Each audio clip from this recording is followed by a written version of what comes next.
Hi, 大家好, I'm Alison. Welcome back to my channel. If you like my video, please subscribe, leave a thumbs up, and send to a friend who also want to learn Chinese.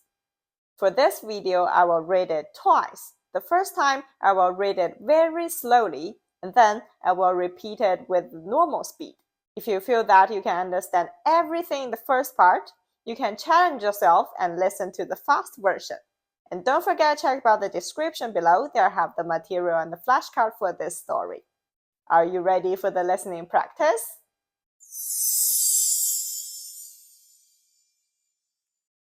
今年10月，我的朋友来中国找我玩，我们打算一起去黄山旅行。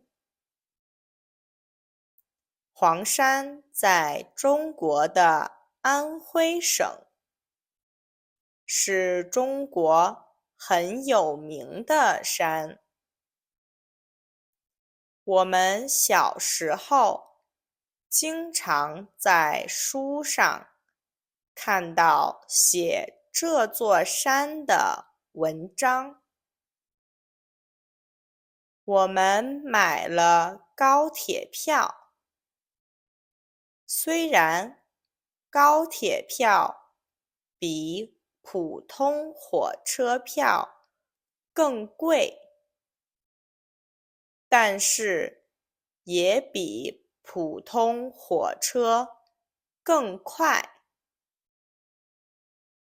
从北京到黄山，坐高铁要6个小时。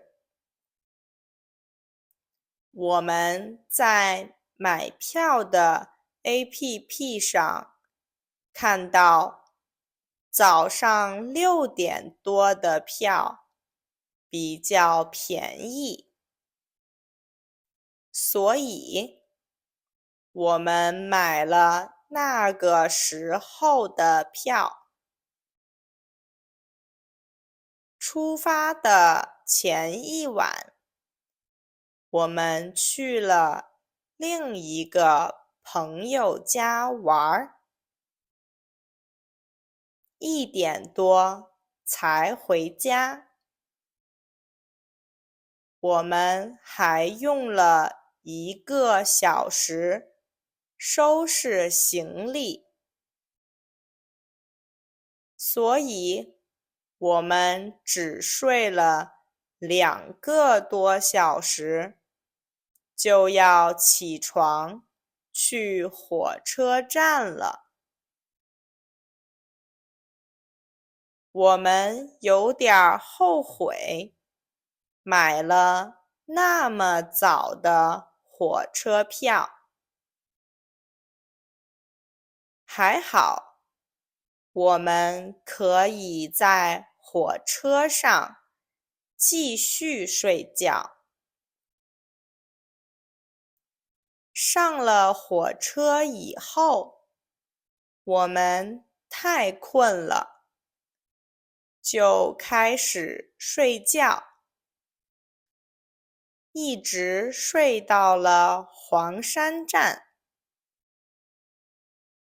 下了火车以后，我的朋友开车来接我们。他们先带我们去吃了午饭，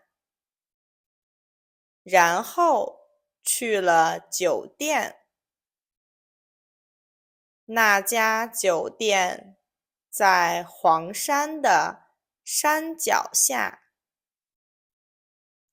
我们打算先在酒店休息1天，泡一泡温泉。第2天再去爬黄山。今年10月，我的朋友来中国找我玩，我们打算一起去黄山旅行。黄山在中国的安徽省，是中国很有名的山。我们小时候经常在书上看到写这座山的文章。我们买了高铁票，虽然高铁票比普通火车票更贵，但是也比普通火车更快。从北京到黄山坐高铁要6个小时。我们在买票的 APP 上看到早上6点多的票比较便宜，所以我们买了那个时候的票。出发的前一晚，我们去了另一个朋友家玩，1点多才回家。我们还用了1个小时收拾行李，所以我们只睡了2个多小时就要起床去火车站了。